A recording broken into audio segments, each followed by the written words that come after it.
Commonwealth citizens are eligible to vote in the upcoming referendum, but people from EU countries that have lived in the UK for years cannot. Why is this the case, and who should be able to shape the future of Britain? Shelley Pasquale has this exclusive report. The referendum on whether Britain stays or leaves the European Union is less than 2 months away. Now's the time for people to be registering on the electoral roll. These university students come from countries such as India and Namibia. They're not British nationals, but they can vote in the EU referendum. Samantha Tate was shocked to find out she was allowed to vote just last week. The master's student has only lived in Cardiff for 9 months. How does she feel about being eligible to vote?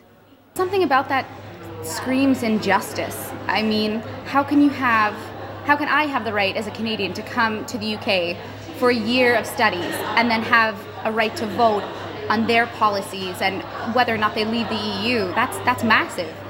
Emanuela Mira is an EU citizen and engineer from Portugal.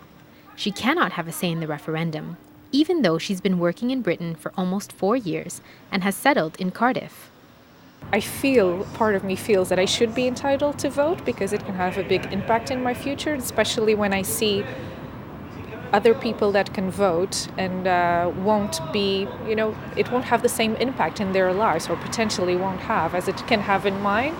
The impact of Britain's possible exit from the EU on the lives of people living in the UK is unknown. What is known is that these voting rights date back to the British Empire and a series of British laws in the 1980s, which granted Commonwealth citizens the right to vote. I'm a Canadian postgraduate university student in Cardiff, and I'm allowed to vote in the EU referendum. What do the people of the city think of that?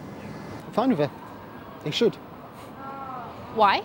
Because they used to be part of the British Empire. I think it is fair, yeah, because I mean, if you're living here, you know, depending on how long you're living here, I'm assuming you're a student as well, you're living here for a while, it's going to affect you. I'm slightly surprised because I think the referendum is about the UK only, so I'm not too sure whether people from other parts of the world should have a say in what the UK does. Up to 1 million Commonwealth citizens can have their say in whether Britain stays or leaves the EU. We got in touch with academics and politicians to find out more, but nobody could give us a satisfactory explanation.